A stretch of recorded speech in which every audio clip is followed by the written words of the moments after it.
Hi ಎಲ್ರಿಗೂ ನಮಸ್ಕಾರ. ನಾನು ನಿಮ್ಮ ಸುನಿಲ್ ಗೌಡ. ಸೂರ್ಯಂಗೆ ಹಂಗೆ ನಮಸ್ಕಾರ ಮಾಡಿಕೊಂಡು ಇವತ್ತಿನ ದಿನ ಹೇಗಿರುತ್ತೆ, ಬಿಸ್ನೆಸ್ ಹೇಗಿರುತ್ತೆ ನೋಡೋಣ ಬನ್ನಿ ಗುರು. ಆಯ್ತು, ಇವಾಗ ಹೋಟ್ಲ್ ಹತ್ರ ಎಲ್ಲ ಐಟಮ್ ತುಂಬಿಕೊಂಡು ಹೋಗ್ತಾ ಇದ್ದೀನಿ. ಇವಾಗ ಹೋಗಿ ಹೋಟ್ಲ್ ಹಾಕಬೇಕು. ಟೈಮ್ ಆಗ್ಬಿಟ್ಟೈತೆ. ನಮ್ಮ ಹೋಟ್ಲ್ ಹತ್ರ ರಿವರ್ಸ್ ತಗೊಳ್ಳೋದೇ ದೊಡ್ಡ ಕಷ್ಟ ಕಣಪ್ಪ. ರೋಡಲ್ಲಿ ಯಾವನಾದರೂ ಬಂದು ಸೇಮ್ ಹಿಂಗೆ ಒಂದು ರಿವರ್ಸ್ ತಗೊಳ್ಳುವಾಗ ಹಿಂಗೇ ಹೋಗಿ ಹಿಂದೆ ಒಂದು ಬೈಕ್ ನಿಲ್ಸಿದ್ರೆ ಕಾಣಲಿಲ್ಲ. ಟಚ್ ಮಾಡಿಬಿಟ್ಟು ಬೈಕೇ ಬಿದ್ದೋಗಿತ್ತು. ಮನೇಲಿ ಮಸಾಲೆ ದೋಸೆ ಮಾಡಿದ್ರು, ತಿಂದ್ಕೊಂಡು ಹೋಗ ಅಲ್ಲೇ ಟೈಮ್ ಆಲ್ರೆಡಿ ಎಷ್ಟು 11:30 11:45 ಆಗೈತೆ. ಇನ್ನೇನು 12 ಗಂಟೆಗೆ ಒಂದು 10-20 ನಿಮಿಷ ಐತೆ.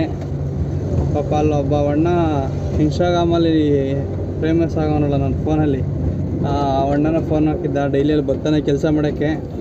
ನಾ ಬನ್ನಿ ಅಣ್ಣ, ಇನ್ನೂ ಬಂದಿಲ್ವಲ್ಲ. ಅವರಲ್ಲೇ ಕೆಲಸ ಮಾಡ್ತಾರೆ, ರೋಡಲ್ಲಿ ನಿಂತ್ಕೊಂಡು ಗಾಡಿಗಳಿಗೆ ಆಲ್ಟ್ರೇಷನ್ ಮಾಡೋದು ಆ ಥರ ಎಲ್ಲ ಮಾಡ್ತಾರೆ. ಫೋನ್ ಹಾಕಿದ್ದ ಅಣ್ಣ, ಬನ್ನಿ ಮೇಣ, ಬೇಗ ಟೈಮ್ ಆಗೈತಲ್ಲ, ಇನ್ನೂ ಬಂದಿಲ್ವಲ್ಲ ಅಂತ. ಅವ್ರು ಆಟೋ ಗೋಬೆ ನನ್ನ ಮಗ ಆಪೋಸಿಟ್ ಆಗುತ್ತಾ ತಲೆ. ನನ್ನ ಮಕ್ಕಳು ಹೆಂಗೆ ಬೇಕು ಹಂಗೆ ಬರ್ತಾರೆ ಇವರು.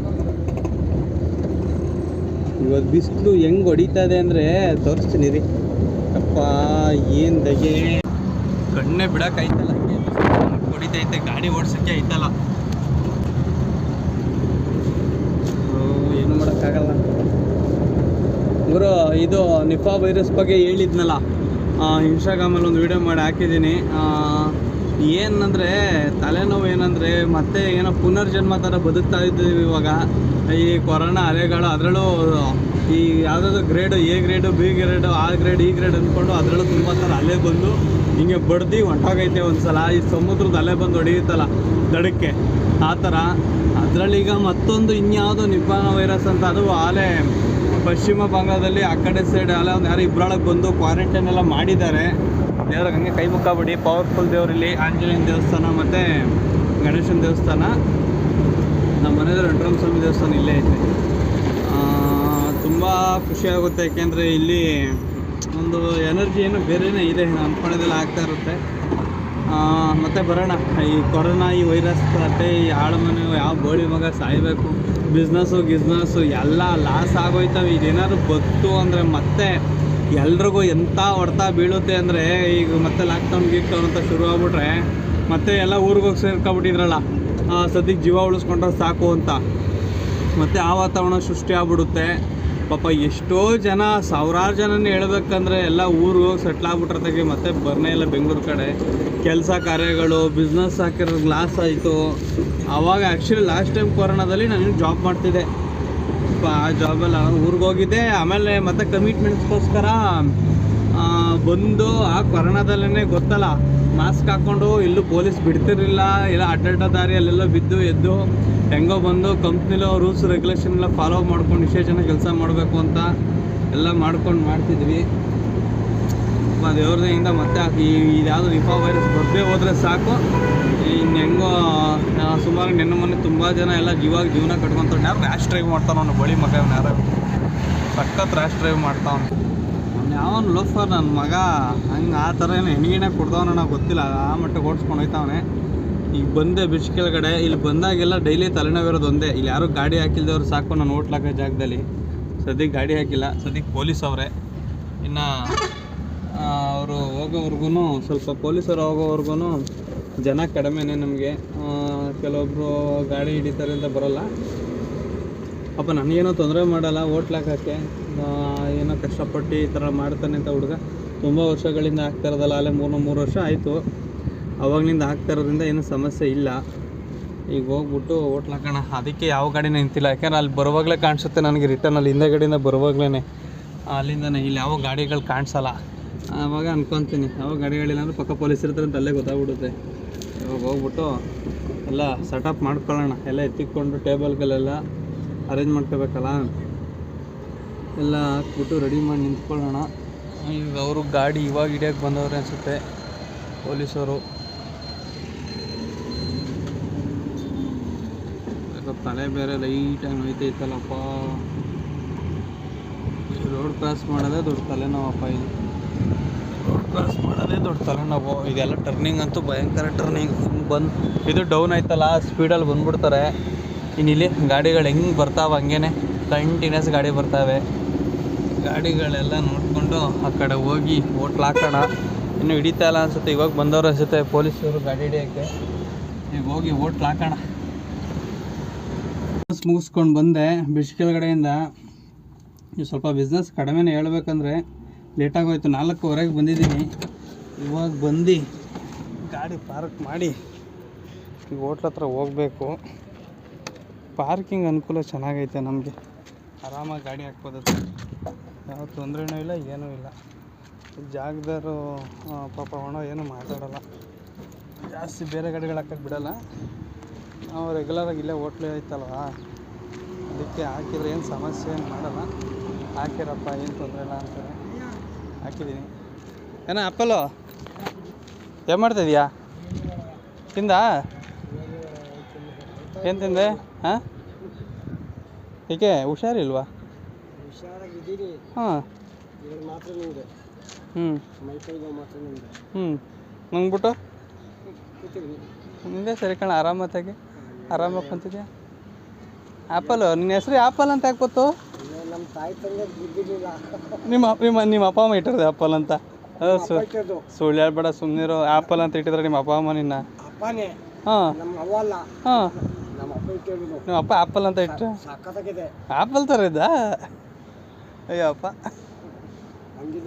ಹಾಂ, ಇದೇ ಊರಲ್ಲಿ ಸ್ಕೂಲ್ ಓದಿದ್ದು ನಾನು. ಎಷ್ಟನೇ ಕ್ಲಾಸ್ ಗಂಟೆ ಓದೆ? 7 ಗಂಟೆ ಓದೆ ಬಿಟ್ಬಿಟ್ಟೆ. ನಮ್ಮ ಅಣ್ಣ ಇದ್ದ ಅವಾಗ. ಹಾಂ, ಇವಾಗ ನಿಮ್ಮ ಮಕ್ಕಳೆಲ್ಲೋ ನಿನಗೆ? 3 ಜನಕ್ಕೂ ಮದುವೆ ಮಾಡಿದ್ದೀನಿ. ಎಲ್ಲವ್ರೆ? ಭದ್ರಾಪುರ 2 ಹೆಣ್ಮಕ್ಳು, ಹ್ಞೂ. ಗಂಡು ಮಗ ಕನಕಪುರ. ಮತ್ತು ನೀನು ಯಾರು ನೋಡ್ಕೋತಲ್ವಾ? ನೀನೇ ನೋಡ್ಕೋಬೇಕು. ಹಿಂದೆ ಭಿಕ್ಷೆ ಬಿಡಿ ತಿಂತೀನಿ ಅಂತ. ಬಿಡು. ಇನ್ನೇನು ಮಾಡಿದೆ ಅಣ್ಣ? ನಮ್ಮ ಹೋಟ್ಲಲ್ಲಿ ಮುದ್ದೆ ತಿಂದ ಹೋಲಿ. ಇಲ್ಲ ಬೆಳಗ್ಗೆ ಬಂದಿದ್ದಲ್ಲ ಮತ್ತೆ? ಮಸಾಲೆ ದೋಸೆ ತಗೊಂಡು ನೋಡಿ ಅಕ್ಕನ ಕೊಟ್ಟೆ. ಓ, ನೆನ್ನೆ ಮುದ್ದೆ ಇವತ್ತು ಮಸಾಲೆ ದೋಸೆನಾ? ಆ ಅಕ್ಕನಿಗೆ 10 ರೂಪಾಯಿ ಕೊಟ್ಟಿದ್ದೀನಿ ಮುದ್ದೆ. ಯಾರು ಬಟ್ಟೆ ಅಂಗಡಿಯಾರಾ? ಕಣಕ್ಕ ಒಂದು ಮಸಾಲೆ ದೋಸೆ ತೊಗೊಂಡೋಗಿ ಕೊಟ್ಟರೆ 10 ರೂಪಾಯಿ ಕೊಡ್ತಾರಾ? ಕಬಾಬ್ ತೊಗೊಂಡೈತಿಲ್ಲ, ಅವ್ರೆಷ್ಟು ಕೊಡ್ತಾರೆ? ಅಯ್ಯೋ ಬಾಯ್ಸ್ತು ಇದ್ದಾಗ. ಹಾಂ, ಏನೋ ಮಾಡಪ್ಪ, ಆಯಿತು. ಹಾಂ, ಬಾರಿಗೆ ತಗೊಂಡೋಯ್ತಾನೆ ನಮ್ಮ ಹೋಟ್ಲ ಡೈಲಿ. ಆ ಕಬಾಬ್ ತೊಗೊಂಡೋಗ್ತಾನೆ. ಅವ್ರೊಂದು ಎಣ್ಣೆ ಕೊಡ್ತಾರೇನೋ ಸ್ವಲ್ಪ. ಇಲ್ಲ ಅಣ್ಣ, ಹಾಂ, 10-20 ಕೊಟ್ಬಿಡ್ತಾರೆ, ಮಡ್ಕೊಳ್ತೀನಿ. ಹಾಂ, ಇವತ್ತು ಜನಗಳೇ ಇಲ್ಲ. ಇವಾಗ ಜನ ಇಲ್ಲ ಬಾರಲ್ಲಿ. ಇಲ್ಲ ಅಣ್ಣ, ಅದಕ್ಕೆ ನಮ್ಮ ಹೋಟ್ಲ ಕಬಾಬ್ ತೊಗೊಂಡೋಗಿ ಕೊಟ್ಟಿಲ್ಲ ಯಾರಿಗೂ ಇವತ್ತು ನೀನು. ಜನ ಹಾಕಿದ್ರೆ ಹಾಂ, ಬರ್ತಾ ಇದೆ ನಿಮ್ಮ ಹತ್ರ ಓಡ್ಕೊಂಡು. ಹಾಂ, ಜನನೇ ಇಲ್ಲ. ಊಟ ಮಾಡಿದೆ ಇವಾಗ? ಇಲ್ಲ ಅಣ್ಣ. ಎಲ್ಲ ನಿಮ್ಮ ಫ್ರೆಂಡು?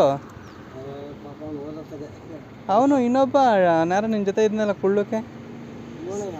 ಅವನು ಸಾಂಗಿಂಗ್ ಬಿಡ್ತಿದ್ನಲ್ಲ, ಹಾಂ, ಹೆಸರು ಡೆಲ್ಲಿ.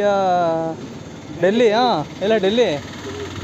ಅವ್ನು ಡೆಲ್ಲಿ, ನೀನು ಆ್ಯಪಲು. ಡೆಲ್ಲಿನು ಎಲ್ಲ ಅವನು ಡೆಲ್ಲಿ ಕಾಣ್ತಾರಲ್ಲ. ಪಾಪ ಬರೋಲ್ಲ ಜಾಸ್ತಿ ಈ ಕಡೆ. ಬರೋಲ್ಲ. ಖಾಲಿ ಆಗಿಬಿಟ್ಟು ಆಪ್ರೇಷನ್ ಆಗೋದು ನನಗೆ. ಫುಲ್ ರಾಡ್ ಆಗದೆ. ಬರ್ತಾ ಇಲ್ಲ. ನೀವು ಮರ ತುಂಬಕ್ಕೆ ಗೊಬ್ಬರ ತುಂಬಕ್ಕೆ ಹೋಯ್ತಿರಲ್ವಾ? ನೀವು 3 ಜನ ತಾನೇ ಇರೋದು? ನೀವು ಅಲ್ಲಿ ಬಿಡ್ಸ್ಕೆಲ್ಲ ಊಟಕ್ಕೆ ಬರ್ತೀರಾ? ನೀವು ಯಾವಾಗ ತಗೊಂಡೋಗಿದ್ದೀರಾ? ಅಲ್ಲಿ ನಾನು ಹೋಟ್ಲ್ ಹಾಕ್ತೀನಲ್ಲ. ಹಾಂ, ಅದಕ್ಕೆ ಕೇಳಿದೆ ಅಲ್ಲಿ ತಗೊಂಡಿರ್ತೀನಿ. ಸರಿ. 400 ರೂಪಾಯಿ ಕೊಡ್ರಾಗ. ಹಾಂ, 400 ರೂಪಾಯಿ ಕೊಟ್ರಾ? ನೀವು ಹೊಡೆದಲ್ಲ ಜಾಕ್ಪಟ್ಟು ಏನು ಮತ್ತೆ? ಯಾರು ಆಯ್ತು, ಎಣ್ಣೆ ಕಾಸು ಆಯಿತು, ಊಟಕ್ಕೂ ಆಯಿತು. ಜಾಲಿ. ಇವಾಗ ರಾತ್ರಿ ಬೆಳಗ್ಗೆಯಿಂದ ಸಾಯಂಕಾಲವರೆಗೂ ಜಾಲಿ, ರಾತ್ರಿ ಖಾಲಿ ಆದಮೇಲೆ ತಿರ್ಗಾ ನಾಳೆ ಜಾಲಿ. ಪೇಮೆಂಟ್ ಎಲ್ಲ ಕಲ್ತ್ಕೊಂಡು ಬಂದಾ?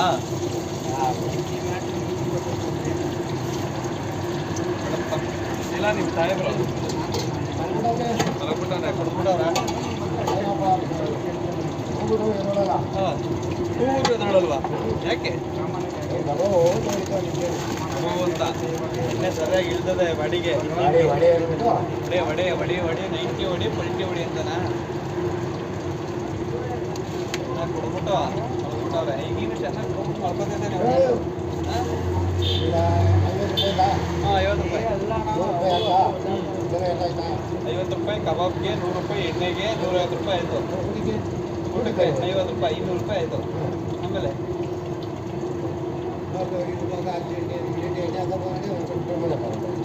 ಆಯಿತು 400 ರೂಪಾಯಿ 200 ರೂಪಾಯಿ ಇದೆ 200 ರೂಪಾಯಿ ಉಳಿತು ಇನ್ನೂ 250 ಇರ್ತದಾ ಈಗ 400 ರೂಪಾಯಿ ದುಡ್ದಿದೆಯಾ 100 ರೂಪಾಯಿ ಎಣ್ಣೆ ಹಾಂ 300 ಉಳಿತು 250 ಉಳಿತು ತಿರ್ಗಾ 100 ಎಣ್ಣೆಗೆ ಹಾಂ ಎಣ್ಣೆ ಹೋಯ್ತೇನೆ ಆಫೀಸ್ಗೆ ನೀರಿಗೆ ಹಾಂ ಈಗ 100 ಹೊಂಟೈತೇನೆ ಈಗ ಇರೋ 150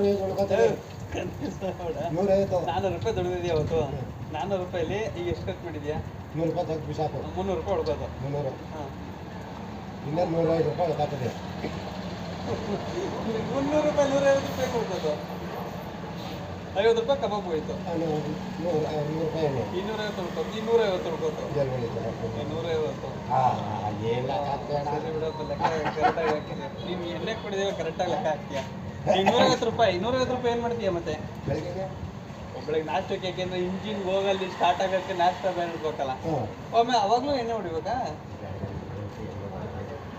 90 ಎಣ್ಣೆ ಬಿದ್ರೇ ಬಾಡಿಲಿ ಇಂಜಿನ್ ವರ್ಕ್ ಆಗೋದು ಇಲ್ಲ ಅಂದರೆ ಇಲ್ಲ ಹಾಂ 150 ರೂಪಾಯಿ ಸರಿ ಆಯ್ತಲ್ಲ ಹಾಂ ಹಾಂ ಅದಕ್ಕೆ ಲೆಕ್ಕ ಹಾಕೊಂಡಿರೋದಿಲ್ಲ ಕರೆಕ್ಟಾಗಿ ಲೆಕ್ಕ ಹಾಕೊಂಡ್ಬಿಟ್ಟಿದ್ಯಾ ಚಿಟಿ ಜೋನ್ ಬಿದ್ದೋಗ್ಬಿಟ್ರೆ ಎಲ್ಲಾದ್ರೂ ಇಲ್ಲ ಯಾವುದೇ ಕಾರಣಕ್ಕೆ ಬಿಡ್ತಾರೆ ಏನೋ ನಿಮ್ಮ ಫ್ರೆಂಡ್ ಎತ್ಕೊಬಿಟ್ಟ ಅನ್ಕೋ ರೂಮಲ್ಲಿ ಇಲ್ಲ ಇಲ್ಲ ಹಾಂ ಏನು ಮುಟ್ಟಲ್ಲ ಕನ್ನಡ ನಿನ್ನ ಲೆಕ್ಕ ಹಂಗೆ ಯಾವ ಲೆಕ್ಕ ಹೆಂಗೆ ಯಾರೋ ಮಾಡ್ಕೊಂಡು ಸೈಡಿಗೆ ಹೋಗೋದಿಲ್ಲ ಶಿಸ್ತು ಕಣ ಮರಿ ಒಳ್ಳೆ ಪ್ಲಾನಿಂಗ್ ಚೆನ್ನಾಗಿ ಮಾಡ್ಕೊತೀವಿ ಕಣ ನಾನಾರು ದುಡ್ದೆ 150 ಕೊಡದೆ 250 ಬೆಳಗ್ಗೆ ಮಾಡಿಕೊಂಡೆ ಇನ್ನೊಂದು 100 ರೂಪಾಯಿ ಕೊಡದೆ ಏನದು ಸೌಂಡು ಮಳೆಗಿಳ ಬರು ತೆಂಗಪ್ಪ ಆಮೇಲೆ ಇಲ್ಲ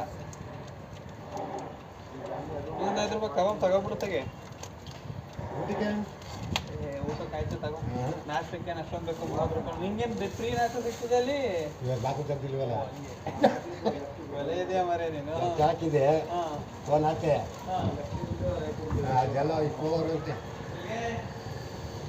ಅವ್ರ ಊರಿಗೆ ಯಾವ ಊರು ಕನ್ಪಣ್ಣ ಕಡೆ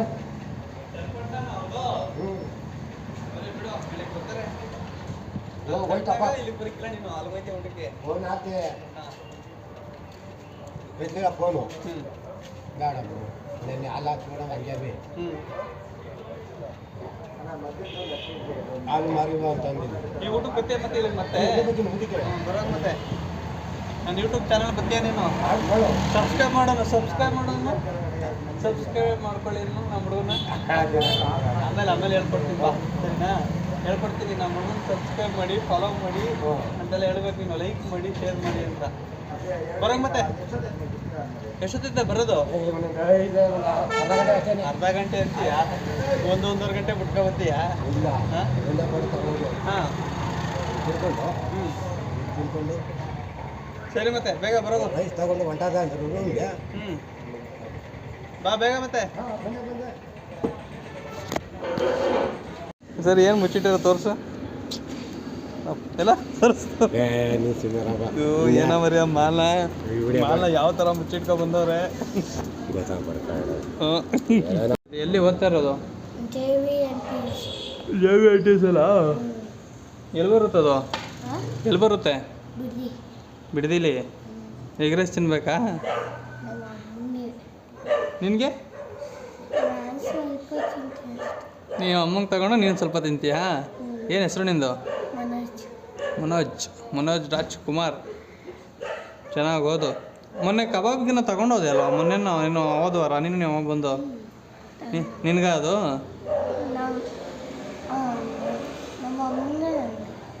ಮಮ್ಮಂಗೆ ನಿಂಗೆ ಒಬ್ಬನೇನ ನೀನು ನಿಮ್ಮ ಅಣ್ಣ ಇಲ್ಲ ಮತ್ತು ನೀನು ಯಾವಾಗ ನಮ್ಮ ಅಂಗಡಿ ನೀನೇ ಬತ್ತೀಯಲ್ಲ ಇಲ್ಲಿ ಬರಲ್ವಾ ಯಾವಾಗಲೂ ನೀನೇ ಬತ್ತೀಯ ಹಾಂ ಯಾವಾಗ ನೋಡು ನೀನೇ ಬತ್ತೀಯ ಕಣ ಫೋನ್ ನಂಬರ್ ಹೇಳ್ತೀಯ ಫೋನ್ ಮಾಡ್ತೀನಿ ಹ್ಞೂ ಗುರು ಇನ್ಸ್ಟಾಗ್ರಾಮ್ಗೆ ಒಂದು ರೀಲ್ ಶೂಟ್ ಮಾಡೋದಿತ್ತು. ಈಗ ರೀಲ್ ಶೂಟ್ ಮಾಡಾಯಿತು. ಇನ್ನು ಒಂದು ಕಡೆ ಬಿಸ್ನೆಸ್ ನೋಡಿಕೊಂಡು ಈ ಟೈಮಲ್ಲಿ ಆ ಶೂಟು ಮುಗಿಸ್ಕೊಂಡು ಎಲ್ಲ ಕೆಲಸ ಮುಗಿಸಾಗೈತಿ. ಇವಾಗ ಇನ್ನು 10 ಗಂಟೆ ಟೈಮು. ಕ್ಲೋಸ್ ಮಾಡಬೇಕೀಗ. ಕ್ಲೋಸ್ ಮಾಡಿಬಿಟ್ಟು ಮನೆಗೆ ಹೋಗಿ ಊಟ ಮಾಡಿ ಮಾಡ್ಕೋಬೇಕು. ಈ ಕೆಲಸದ ಮಧ್ಯದಲ್ಲಿ ಎಡಿಟಿಂಗ್ ಐತಲ್ಲ, ನಿಜ ಹೇಳ್ಬೇಕಂದ್ರೆ ವೀಡಿಯೋ ಮಾಡಿಬಿಡ್ಬೋದು ಆರಾಮು. ನನಗನ್ಸೋದು ನನ್ನ ಅನುಭವ, ಎಡಿಟಿಂಗ್ ಮಾಡೋದೇ ದೊಡ್ಡ ಕಷ್ಟ. ತಮ್ಮೇಲೆ ರೆಡಿ ಮಾಡೋದಾಗಿರ್ಬೋದು, ಯೂಟ್ಯೂಬ್ಗೆ ಟೈಟ್ಲುಗಳಾಗಿರ್ಬೋದು, ಎಡಿಟಿಂಗ್ ಮಾಡೋದು ನಿಜ ತಲೆ ನೋವು ಬಂದ್ಬಿಡುತ್ತೆ. ಆ ಸೆಕೆಂಡ್ಸಲ್ಲೆಲ್ಲ ಕಟ್ ಮಾಡಿಕೊಂಡು ಎಡಿಟಿಂಗ್ ಮಾಡಿಕೊಂಡು ಮಾಡೋಣ. ಕಂಟೆಂಟ್ ಕ್ರಿಯೇಟರ್ ಆಗಬೇಕಂತ ಇದ್ದೀನಿ, ಮಾಡೋಣ. ಫುಲ್ ಖಾಲಿ ಹೊಡಿತೈತೆ ನಮ್ಮ ಏರಿಯಾ. ನಾನು ಹೇಳಿದ್ನಲ್ಲ, ಎಂಟೇರ್ ನಮ್ಮ ಏರಿಯಾದಲ್ಲಿ ಲಾಸ್ಟಲ್ಲಿ ಅಂಗಡಿ ಕ್ಲೋಸ್ ಮಾಡೋದಂದ್ರೆ ನಾನು ಒಬ್ಬನೇ. ಬೇಕಾದ್ರೆ ನೋಡಿ ತೋರಿಸ್ತೀನಿ, ಸರ್ಕಲ್ವರೆಗೂ ನೋಡಿ, ಸರ್ಕಲ್ವರೆಗೂ ಯಾವ ಅಂಗಡಿನೂ ಇರೋಲ್ಲ. ಸರ್ಕಲ್ ಹತ್ರ ಒಂದು ಟೀ ಅಂಗಡಿ ಇರುತ್ತೆ ಅಷ್ಟೇ ರೋಡ್ ಪಕ್ಕದಲ್ಲಿ. ಅದು ಬಿಟ್ಟರೆ ನಮ್ಮ ಏರಿಯಾದಲ್ಲಿ ಇನ್ಯಾವ ಅಂಗಡಿನೂ ಇರೋಲ್ಲ. ನಾನು ಒಬ್ಬನೇ. ಈಗ ಕ್ಲೋಸ್ ಮಾಡಿಬಿಟ್ಟು ಮನೆಗೆ ಓಡೋಣ. ಇಲ್ಲಿವರೆಗೂ ಯಾರು ವೀಡಿಯೋ ನೋಡಿದ್ದೀರ ಎಲ್ರಿಗೂ ಥ್ಯಾಂಕ್ಸ್ ಹೇಳ್ತಾ, ಇದೇ ಥರ ಸಪೋರ್ಟ್ ಮಾಡ್ತಾಯಿರಿ. ಇನ್ಸ್ಟಾಗ್ರಾಮಲ್ಲಿ ಚೆನ್ನಾಗಿ ಎಲ್ಲ ರೀಚ್ ಆಗ್ತೈತೆ, ಚೆನ್ನಾಗಿ ಬೆಳೀತೈತೆ. ಯೂಟ್ಯೂಬಲ್ಲೇ ಇನ್ನೂ ಸ್ವಲ್ಪ ನಮ್ಗೆ ವ್ಯೂಸ್ ಬರಬೇಕು. ನಾನು ಅಂದ್ಕೊಂಡಿರೋ ಥರ ಇನ್ನೂ ವ್ಯೂಸ್ ಬರ್ತಾಯಿಲ್ಲ. ಇರಲಿ, ತಾಳಿದವನು ಬಾಳೆ ನನಗೆ ಟೈಮ್ ಬೇಕಲ್ವಾ. ಎಷ್ಟು ದಿನ ತಗೊಳ್ಳಿ, ಕೆಲಸ ಮಾಡ್ತಾ ಇರೋಣ. ಯಾರು ಸಬ್ಸ್ಕ್ರೈಬ್ ಮಾಡ್ಕೊಂಡಿಲ್ಲ ಸಬ್ಸ್ಕ್ರೈಬ್ ಮಾಡ್ಕೊಳ್ಳಿ, ಸಪೋರ್ಟ್ ಮಾಡಿ. ನೆಕ್ಸ್ಟ್ ವ್ಲಾಗಲ್ಲಿ ಸಿಗೋಣ. ಎಲ್ರಿಗೂ ಬಾಯ್.